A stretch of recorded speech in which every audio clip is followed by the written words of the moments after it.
Haleluya, haleluya. Ya, Tuhan, saudara-saudara, saya bersyukur kepada Tuhan kalau saya dipercayakan untuk melayani firman Tuhan hari ini. Dan terima kasih kepada Bapak Gembala, Ibu Gembala, jemaat Tuhan semua. Ya, hari ini saya dipercayakan melayani firman Allah. Dan tentunya materi khotbah saya masih tentang visi penyelamatan jiwa. Masih dalam ayat yang sama mungkin ya. Dalam Yesaya pasal 54 ayat 1 sampai ayat 3. Mungkin saudara sudah banyak kali baca ayat ini dan sudah dengar. Tapi saya rindu ada sesuatu yang luar biasa. Saya baca ayat ini dan saya membaca ayat 1, jemaat ayat 2. Dan ayat 3 sama-sama kita bacakan. Saya mengundang jemaat Tuhan bangkit berdiri, kita menghormati firman Allah ini. Yesaya 54 ayat 1 sampai ayat 3, saya baca ayat 1. Bersorak-soraklah, hai si mandul yang tidak pernah melahirkan. Bergembiralah dan bersorak-sorai dan memekiklah, hai engkau yang tidak pernah menderita sakit bersalin. Sebab yang ditinggalkan suaminya akan mempunyai lebih banyak anak daripada yang bersuami, firman Tuhan.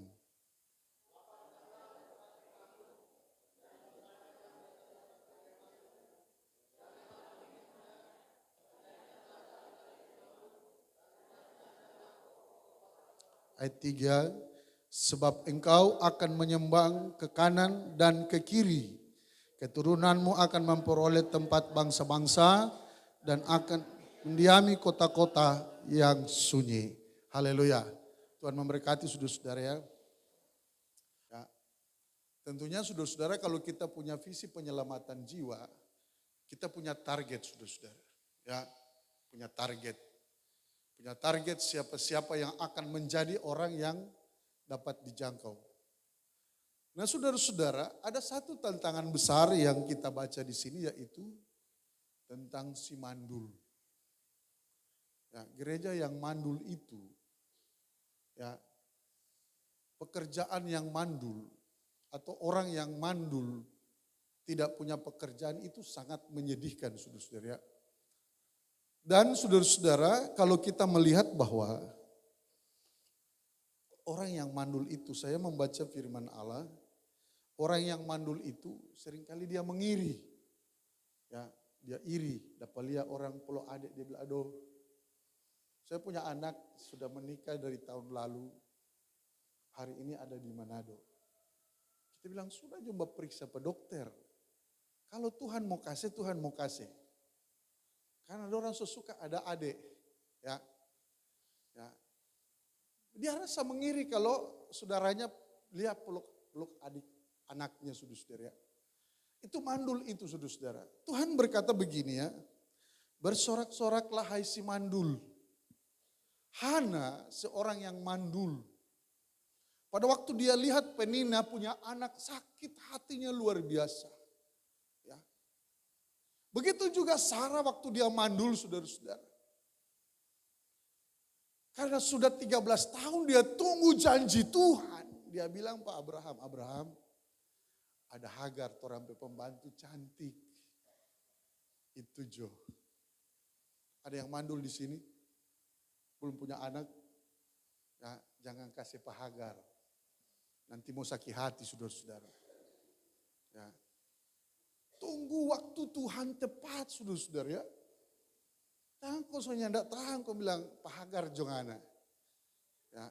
Sekarang banyak orang begitu, sudah dapat anak cari Pak Hagar. Ya. Jangan saudara-saudara. Tuhan berkata begini saudara, bersorak-sorailah. Ya.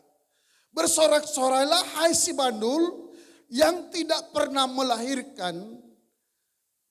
Dan tidak pernah melahirkan, bergembiralah dengan sorak-sorai dan memekiklah hai engkau yang tidak pernah menderita sakit bersalin.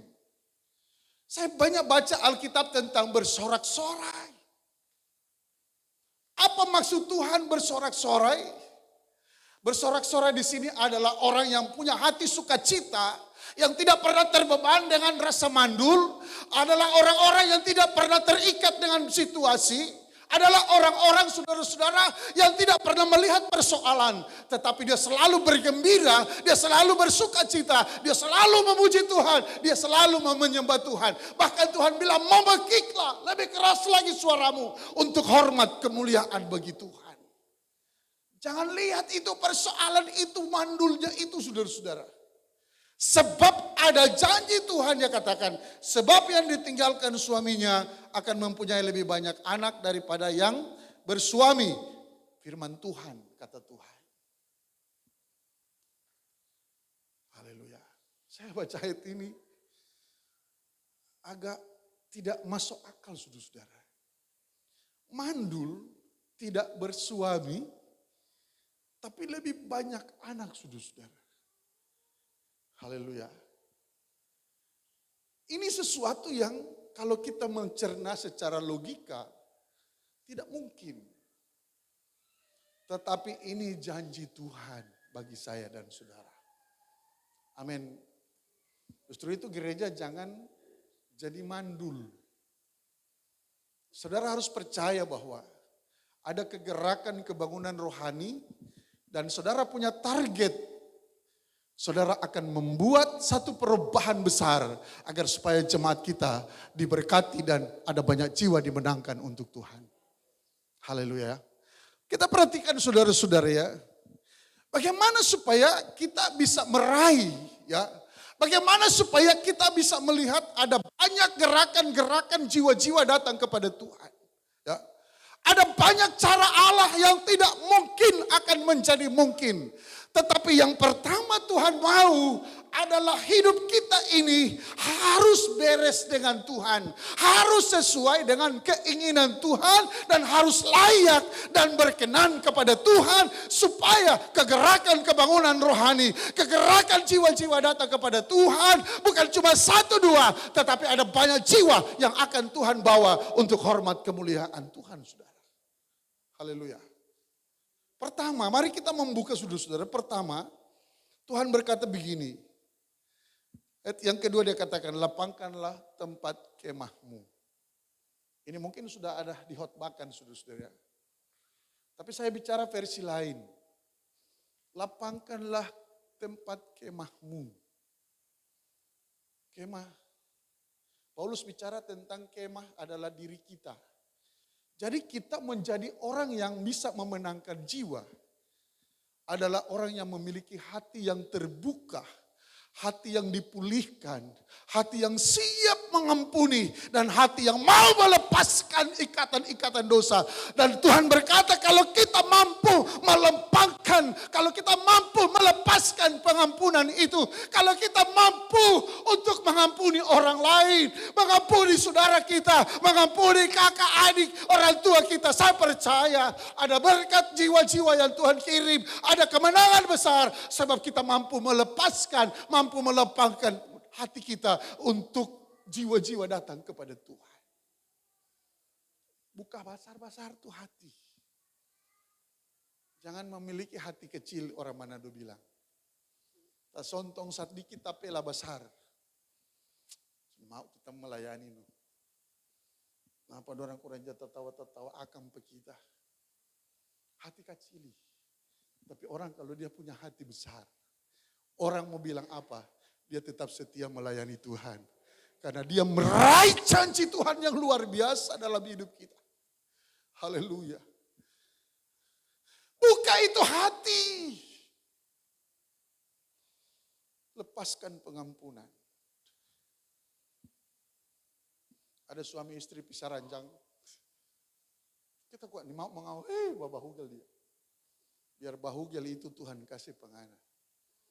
Ampuni, selamatkan jiwa. Bagaimana orang mau menjangkau jiwa yang jauh di sana? Lalu di dalam rumah orang tidak bisa menjangkau. Tuhan berkata begini saudara-saudara. Kamu akan menerima kuasa kalau Roh Kudus turun atas kamu. Dan kamu akan menjadi saksiku mulai dari Yerusalem dulu.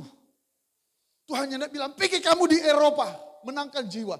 Tuhan mau Yerusalem dulu engkau selamatkan. Rumah tanggamu, keluargamu, anak-anak dulu target penyelamatan. Jangan dulu kita cari yang jauh. Saya berkata kepada jemaat kami, jangan dulu orang mau cari jauh. Cari dulu yang ada di rumahmu. Ada anak-anakmu, ada suami, ada istri, ada pembantu, ada pekerja. Selamatkan jiwa mereka. Sebab mereka sangat berharga di mata Tuhan. Justru itu lapangkanlah kemahmu. Buka besar-besar saudara-saudara. Haleluya. Sebab kalau engkau membuka hati, di sana Allah akan hadir di dalam hatimu. Roh Kudus akan bekerja, dia mulai pulihkan perlahan-lahan saudara-saudara. Dia mulai kuatkan iman saudara. Dia mulai robah karaktermu. Dia mulai bentuk hidupmu. Dia mulai bicara kepadamu. Dia mulai membangun hubungan baik dengan engkau. Kalau engkau membuka hati. Dan saya percaya semakin besar engkau membuka hati. Semakin besar kuasa Allah bekerja. Dan semakin dahsyat mujizat-mujizat Tuhan kerjakan. Di tengah-tengah pelayanan. Di tengah-tengah keluarga. Di tengah-tengah pekerjaan. Di tengah-tengah usaha. Ada berkat mujizat yang luar biasa Tuhan kerjakan. Haleluya. Buka dulu tuh hati. Tuhan bilang, aku mengetuk pintu.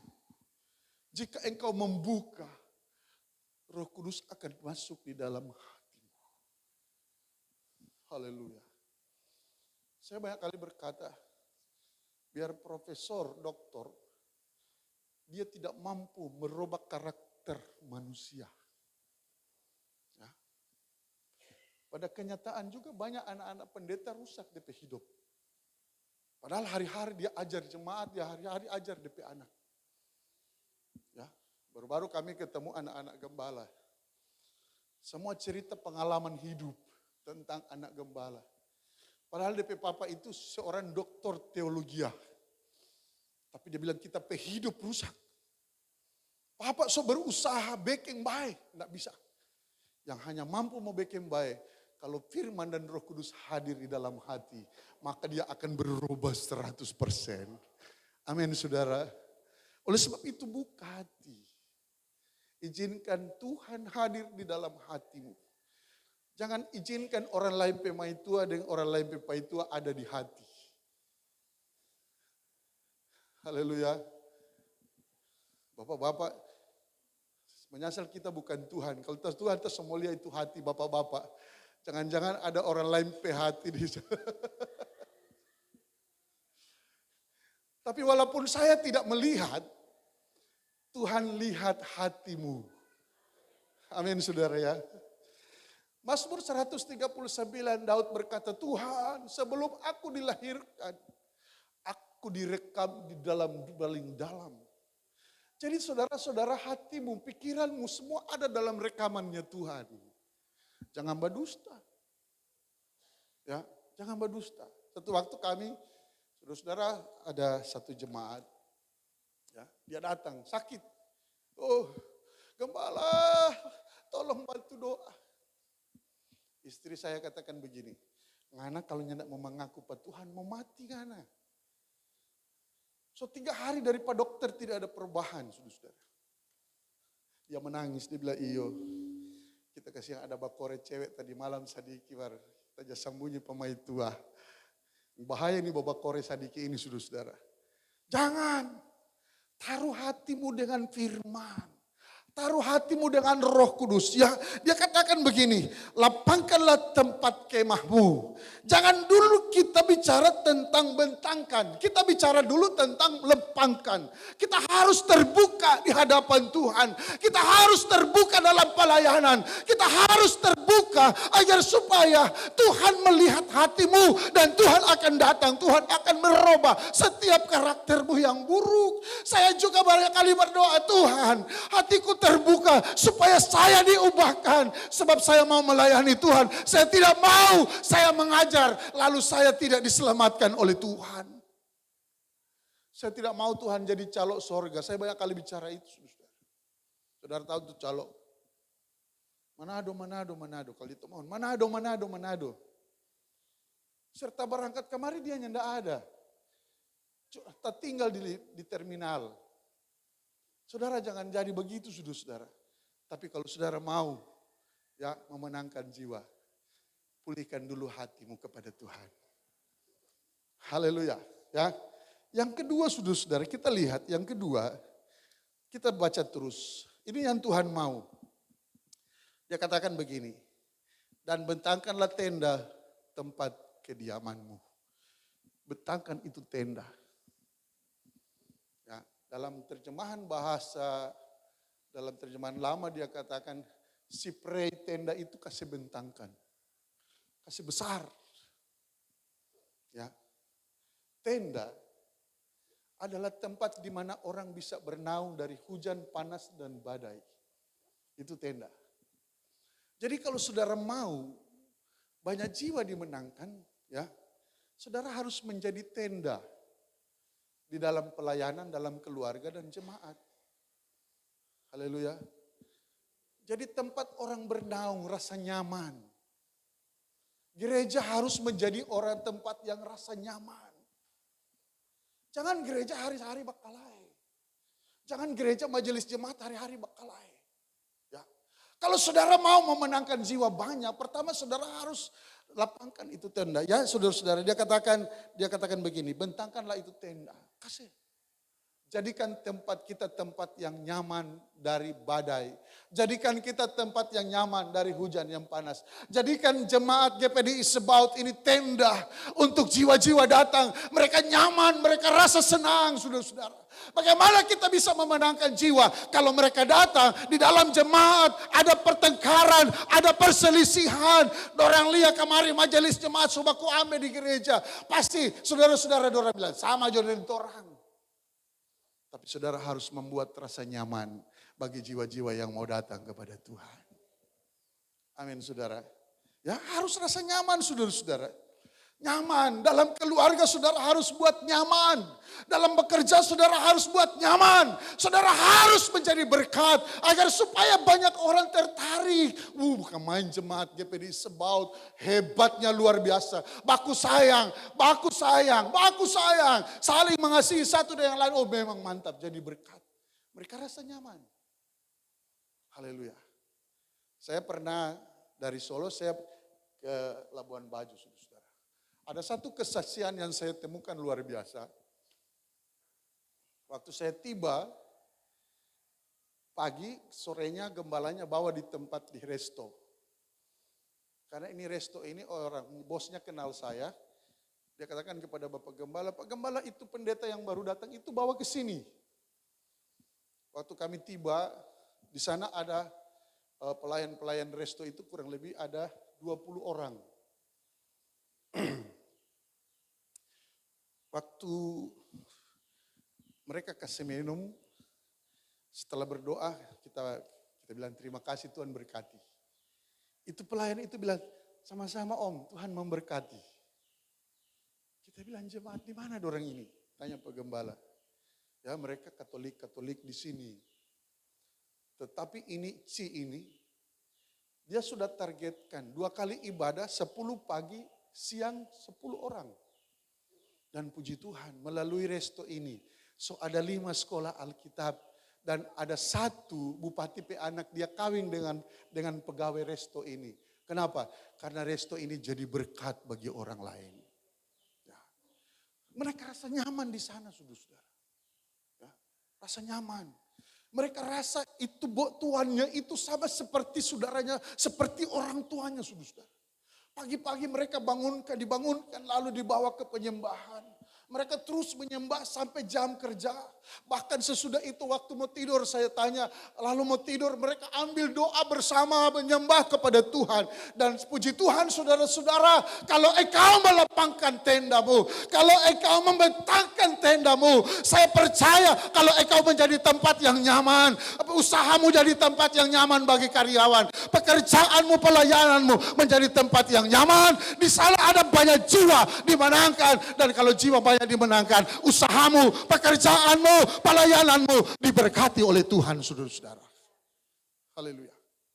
Puji Tuhan. 5. Saya katakan bukan main, ses. Ya. Di sana daerah Katolik keras, saudara.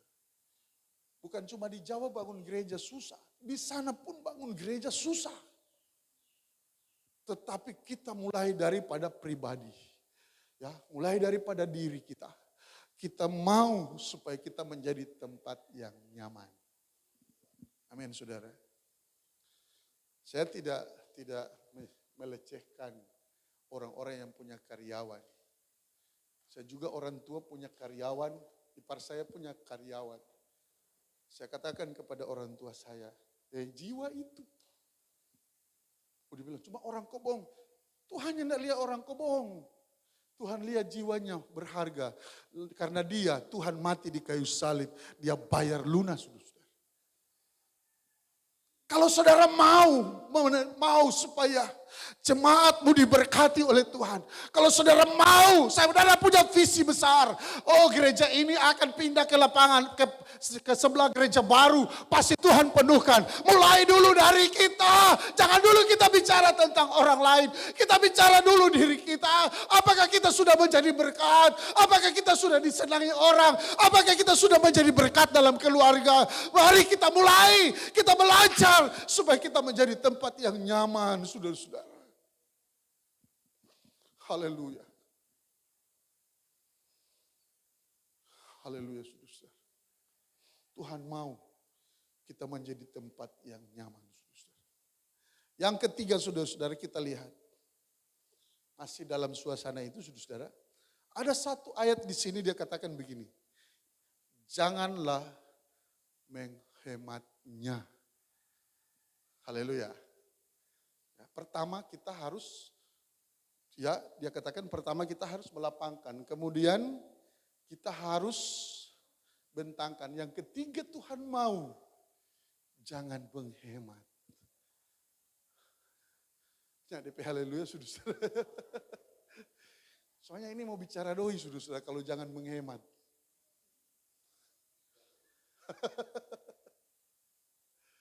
Kalau mau bicara jangan menghemat, kita bicara tentang uang. Haleluya. Mengapa gereja-gereja besar bisa berkembang? Ya, saya perhatikan waktu kami pergi, saya tanya kepada sebelum dimulai acara, saya tanya pada satu orang pembantu, pendamping gembala, saya tanya begini, Pak, kenapa kok ini bisa banyak orang? Ya, karena kami memobilisasi. Pertama kami beli mobil, lalu kami jangkau orang-orang yang tidak mampu kasih modal. Ya. Lalu mereka gabung ke grup kami dan kami bawa mereka kepada Tuhan. Dan puji Tuhan mereka diselamatkan oleh Tuhan. Jangan menghemat, saudara. Haleluya. Mau berkorban sungguh-sungguh. Haleluya nih, berkorban sungguh-sungguh. Betul, saudara, berkorban sungguh-sungguh. Saya dulu belum ada gereja, saudara. Tahun 94. Ada satu teman saya pengusaha, dia kirim, Brur, ini uang jajan Brur Desember. Puji Tuhan. Waktu kita cek di rekening 10 juta. Betapa senangnya hatiku dengan 10 juta. Sampai ada pegang miliar, saudara. Sampai di otot kita pegang-pegang begini. Yang talapas itu 10 juta, saudara. Pegang 10 juta ini waktu itu saya pegang. Sedangkan sekarang kalau ada orang mau kasih, taramas baik-baik, saudara. 10 juta. Saudara tahu apa yang Tuhan buat kepada saya? Waktu saya naik di atas tangga pastori saya yang kedua, tiba-tiba itu suara bilang, hei, jangan dulu lihat Natal, lihat ngadep tiang-tiang gereja. Tuhan, baru sekarang pegang 10 juta, aku so minta. Kita tanya Pak, istri saya, Mam, Tuhan minta 10 juta bangun gereja. Oh ya kasih saja. Puji Tuhan, kalau dapat istri begini, puji Tuhan. Jangan kau dapat istri, sudah Jo, ya apa banyak-banyak, sedikit Jo. Tapi dia bilang kasih, saya kasih sudah. Waktu itu kami cor rimbaluk saudara ya. Lalu Sudah ada kayu, kasih naik DP. Lalu itu jemaat bilang begini, Om, gembala, ini semua kasih naik mau hancur, tidak ada seng, mau cari doi di mana? Kita bilang kalau Tuhan so bicara, mari orang mau kasih, tak usah berpikir den doi, Tuhan mampu mengganti yang lebih besar. Ya, bangun saudara, kami kerja, kita kurang dalelia ambil di rekening dari 5 juta, aduh ini 5 juta ini Desember, ulang 5 juta saudara saya kasih, puji Tuhan. Dan Tuhan buat luar biasa saudara. Waktu kami sudah naikkan itu cup waktu itu, tiba-tiba ada satu orang dia datang, Brur, berapa ratus seng ini? Kita bilang 120. Sudah, ambil di toko nanti kok mau bayar. Haleluya. Nah, lalu saudara-saudara, Desember waktu itu, istri saya mulai bilang, Pak, sudah Desember kasihan anak-anak. Sudah Jo, tak usah pikir, kasih yang penting itu orang so kasih buat Tuhan. Ya, jangan menghemat, kasih jo buat Tuhan. Desember waktu itu saudara-saudara, ada satu guru, dia tugas di SMP, dan dia terima gaji pertama 3 bulan. Malam itu dia katakan kepada kami suami istri, dia bilang malam itu dia berdoa, Tuhan ini gaji pertama ini siapa kita mau kasih. Tiba-tiba dia ingat ada pendeta Pantai Kosta yang DP gaji. Dia bilang kasih juga dia. Tapi dengan syarat Tuhan. Kalau Bapak Gembala Togor kita pergi mengajar sekolah minggu berarti so dia. Haleluya. Waktu saya keluar dari rumah. Dia lewat. Dia bilang Enci selamat datang di Salibabu. Udah dia langsung singgah. 3 bulan Tuhan kasih saudara-saudara. Jangan menghemat. Karena yang saudara kerjakan itu proyeknya Tuhan. Sedangkan proyek dunia, saudara bisa mengalami keuntungan besar, apalagi proyeknya Tuhan. Saudara mau supaya gerejamu dipenuhi oleh jiwa-jiwa. Saudara mau supaya tempat ibadahmu selesai cepat. Tuhan berkata jangan menghemat. Kasih Pak Tuhan, sedangkan kita pendeta mampu kasih 10 juta, apalagi pengusaha. Kenapa? Karena Tuhan punya janji bahwa ada banyak anak-anak yang akan Tuhan taruh di dalam pelayanan pekerjaan Tuhan. Ada banyak berkat, saudara tidak usah takut saudara. Saya mau berkata melalui firman Allah ini, kita punya banyak janji Tuhan yang luar biasa. Kalau saudara melayani Tuhan, saudara memberi dengan tidak menghemat. Ada janji Tuhan yang besar yang akan Tuhan kerjakan dalam hidup saudara. Suatu waktu saudara akan terheran-heran saudara. Mari kita membuka firman Allah. Yesaya pasal 60. Perhatikan baik-baik. Ayat yang keempat, ayat yang kelima. Angkatlah mukamu dan lihatlah ke sekeliling. Mereka semua datang berhimpun kepadamu. Anak-anakmu laki-laki datang dari jauh dan anak-anakmu perempuan digendong. Pada waktu itu engkau akan heran, melihat dan berseri-seri. Engkau akan tercengang dan akan berbesar hati. Sebab kelimpahan dari seberang laut. Amin saudara-saudara. Bukan kelimpahan dari lirung.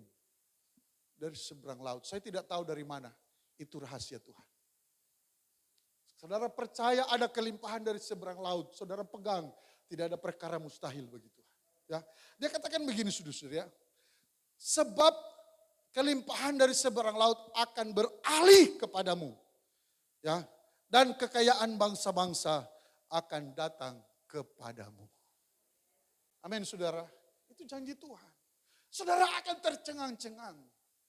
Ya. Saya mau katakan jujur saudara-saudara, saya hamba Tuhan. Saya tidak pernah merasa kurang. Walaupun banyak Tuhan menuntut saya harus banyak berkorban, tapi saya tidak pernah merasa kurang. Saya ke Solo, saya ke Labuan Bajo, saya bawa di jalan, dorang bawa jalan-jalan. Saya dibiayai oleh anak-anak Tuhan. Karena saya tidak pernah mengira kalau mereka menjadi saluran berkat, saudara. Ada berkat dari seberang laut yang tidak kita ketahui. Tetapi ada yang Tuhan janjikan akan beralih kepadamu. Kalau engkau percaya, kalau engkau tidak berhemat dengan Tuhan, ada janji berkat. Tuhan berkata lebih memberi, lebih diberkati memberi daripada menerima, saudara. Justru saya katakan kepada teman-teman saya, jangan terlalu banyak meminta-minta Pak Koko dan Cici. Kapan kamu mau diberkati? Minta pada Tuhan. Dia kaya raya, dia mampu dan semua yang ada di dunia ini, dia adalah milik daripada Tuhan. Dia mampu mengadakan dari tidak ada menjadi ada karena Tuhan hebat, saudara. Bukan berarti orang sendiri boleh meminta, sesuatu kita mau meminta. Tetapi jangan selalu terikat dengan manusia. Mari kita mau terikat dengan Tuhan. Sepanjang Bapak Gembala, ya. Kita lihat terus, saudara. Kita kembali kepada ayat tadi. Ini ayat ini sangat luar biasa. Penginjilan tanpa dana tidak akan berjalan, saudara. Biarlah penginjil besar, dia harus butuh dana. Tuhan berkata jangan berhemat. Ya, jangan berhemat. Ada berkat yang Tuhan janjikan, saudara. Haleluya. Saya pulang dari Labuan Bajo, kebetulan saya dapat berkat lebih. Waktu saya tiba, jemaat bilang, Om, Gembala, ini mau bikin DP pagar ini kapan? Kita bilang, aduh Tuhan, baru lebih pegang doi sadiki, kan ini cuma nuntut lebih. Kasih saudara, jangan berhemat. Sebab kalau kita berhemat, Tuhan pun akan berhemat dengan kita. Tidak ada pengusaha yang bangkrut kalau dia mau beri buat Tuhan. Tidak ada. Tidak ada usahamu akan mundur kalau engkau kasih buat Tuhan. Asal kasih sungguh-sungguh, jangan kasih dengan emosi. Ya, kasih dengan setulus hati. Kasih dengan benar-benar saudara bertanggung jawab dalam pelayanan. Jangan saudara menggerutu, sadiki doi, kapan saudara mau diberkati?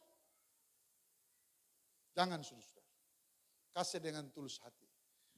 Tangan kanan memberi, tangan kiri jangan tahu. Haleluya. Jangan cuma pisang goreng satu piring, tetangga kasih posting. Truk. Pisang goreng, tetangga kasih, puji Tuhan, Tuhan memberkati. Ya. Haleluya. Kita pernah marah teman saya, saudara. Jangan posting bro. Mau masalah karena di jemaat nanti. Oh, tidak percaya dia posting-posting. Perpuluhan tabal-tabal. Kita dulu jaga mengiri, saudara. Pertama kita marah karena kita mengiri, saudara. Kedua kita tahu firman Allah itu dosa. Tabal-tabal begini dia. Puji Tuhan, kok ini ada kasih. Tabal, saudara. Dia pegang dia begini. Tapi jangan posting satu waktu karena bermasalah. Satu waktu itu kok kasih ulang. Dia lupa posting, saudara. Keluar dari gereja, kok bilang biasa dia jaga posting, kenapa sekarang dia sudah jaga posting?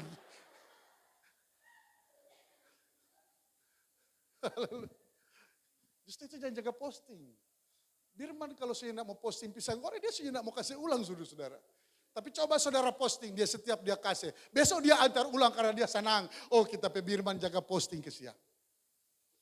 Apa yang diberi oleh tangan kanan jangan diketahui oleh tangan kiri. Sebab rahasia itu hanya Tuhan yang membalas berkat. Bukan gembala, bukan siapa. Tuhan yang membalas berkat, saudara-saudara.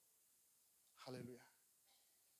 Yang keempat, kita baca terus ayat 2 ini. Panjang di ayat 2 ini. Dan pancangkanlah koko-koko patok-patokmu. Ini yang menentukan engkau diberkati atau tidak. Pancangkan kokoh-kokoh itu patok. Bicara tentang panggilan yang Tuhan taruh di dalam pelayananmu. Haleluya. Kalau Tuhan tancapkan patok engkau ada di GPDI Sebaut. Lalu saudara diberkati. Jangan saudara berpikir mau pindah patok di gereja yang lain. Ya. Saudara akan rasa beda. Betul saudara-saudara. Sebab kalau patok dari pindah sini, pindah sana mau tumpul dia, hanya tidak mau tajam. Haleluya. Kalau Tuhan so berkati di GPD Sebaut, jangan keluar. Kenapa? Karena engkau telah didoakan setiap waktu, setiap saat. Belum tentu itu pendeta baru itu berdoa sama dengan apa gembala yang ada sekarang. Saudara. Banyak saya lihat begitu. Diberkati di satu gereja. Setelah dia diberkati, dia tidak merasa puas karena tidak dibangga-banggakan, tidak dipuji, dia pindah gereja. Akhirnya bukan diberkati tapi merosot bahkan sampai bangkrut. Saudara. Kenapa? Karena itu patok Tuhan so tancapkan di sini. Jangan kasih pindah supaya itu tenda dia kokoh. Supaya hidupmu diberkati oleh Tuhan. Supaya engkau mengalami kelimpahan. Dan supaya engkau akan melihat mujizat Tuhan kerjakan dalam hidupmu. Dan kalau engkau kokoh melayani Tuhan.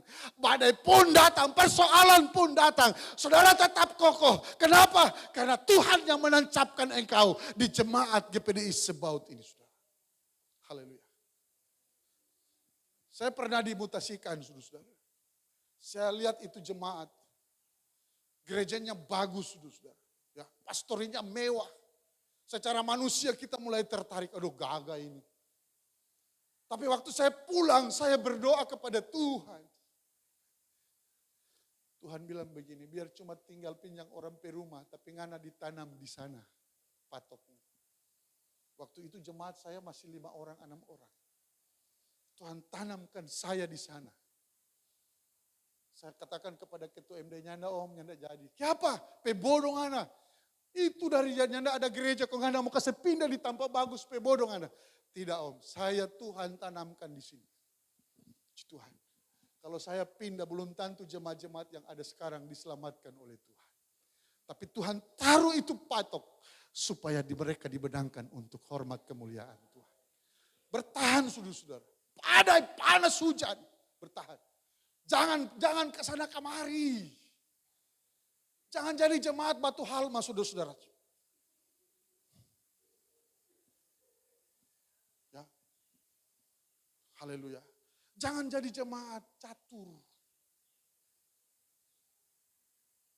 Suka membunuh. Jangan. Kalau saudara mau diberkati, tanam itu panggilanmu di tempat yang Tuhan percayakan kepada saudara. Saudara pasti akan diberkati oleh Tuhan. Kita lihat yang terakhir. Berkat yang Tuhan berikan kepada kita ayat yang ketiga. Tuhan mengembangkan kita ke kanan dan ke kiri. Berkat yang Tuhan siapkan bukan cuma berkat kampungan, bukan. Tapi berkat bangsa-bangsa yang Tuhan siapkan bagi saya dan saudara. Haleluya. Coba saudara perhatikan baik-baik. Kehebatan Tuhan, dia katakan begini, ya. Keturunanmu akan memperoleh tempat bangsa-bangsa. Haleluya. Yang bilang pentingan mau dapat bangsa-bangsa. Tapi keturunan. Jadi kalau kita setia melayani Tuhan. Tuhan bukan cuma memberkati saya. Tapi Tuhan memberkati sampai anak cucu keturunan kita diberkati oleh Tuhan. Tuhan janjikan berkat bangsa-bangsa saudara-saudara. Haleluya. Haleluya. Kita tanya apa kita Papa, Pak, itu orang Papa di Lebo dulu orang Banyadoi. Itu orang ini orang susah-susah. Tanya Papa Arah. Mau bilang kaya nyanda. Tapi orang bisa ada di Talaut diberkati Tuhan. Ada di Bekasi. Ada di Labuan Bajo. Jadi hamba-hamba Tuhan. Orang tua soalnya tidak menikmati itu. Anak cucu yang menikmati. Abraham pun tidak menikmati tanah perjanjian yang Tuhan janjikan. Tapi anak cucunya menikmati berkat. Jadi kalau saudara mau diberkati oleh Tuhan, tancapkan itu patok. Supaya engkau diberkati oleh Tuhan. Dia akan mengembang. Bahkan firman Tuhan katakan begini saudara ya. Akan mendiami kota-kota yang sunyi. Kota-kota yang tidak punya pengharapan. Kami waktu ikut seminar saudara-saudara, pendeta dari Nigeria bilang, gembalanya diberi visi Tuhan, suruh beli itu gunung. Gunung itu yang ada orang mau beli. Tapi Tuhan bilang beli itu gunung. Oh baiknya apa itu gunung, sepi itu. Tetapi kalau Tuhan yang berkata, Tuhan yang berjanji, dia katakan Gereja memiliki panjang 3 kilometer kali 3 kilometer. Tuhan taruh di tempat yang sepi, berkat berkelimpahan dari sorga. Jadi saudara-saudara, kalau saudara mau bangun usaha, jangan lihat DP sepi. Kalau saudara mau bekerja, saudara punya usaha, saudara punya pelayanan, saudara ingin bekerja, jangan lihat DP sepi. Lihat DP Tuhan yang punya janji yang besar. Dia yang akan menjamin saudara. Asal saudara berjalan menurut kehendak Tuhan, jangan menurut jalan sendiri, saudara. Tadi saya katakan kepada gembala saudara, beda itu Tuhan kehendaki dengan orang pergi sendiri. Kalau orang pergi sendiri umpama ke Manado, ya, umpama ASN, di Manado sendiri, ya biaya sendiri. Tetapi coba kalau bupati bilang, pergi ngana di Manado, fasilitas semua ditanggung oleh pemerintah. Kenapa? Karena pemerintah menghendaki supaya engkau pergi. Jadi saudara mau berjalan, mau bangun usaha, berdoa kepada Tuhan. Supaya apa yang saudara usahakan, semua ada dalam kehendaknya Tuhan. Saudara mau bekerja, saudara mau di mana Tuhan taruh. Saudara mau di mana Tuhan taruh, saudara. Pertetapkan hatimu, di sana ada janji Tuhan. Jangan lihat sepinya, jangan lihat tidak ada pengharapan. Dimanapun Tuhan taruh saudara, di sana ada jaminan Tuhan yang tidak akan habis-habisnya. Dia akan alirkan berkat bangsa-bangsa. Dia akan membuat engkau tercengang-cengang dengan berkat Tuhan. Kalau engkau setia melayani Tuhan, kau akan mengembang.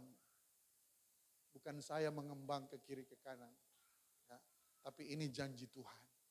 Dia bilang ke kanan dan ke kiri. Tuhan memberkati kita semua dengan berkat yang berkelimpahan. Saya serahkan kepada Bapak Gembala. Terima kasih, Tuhan memberkati.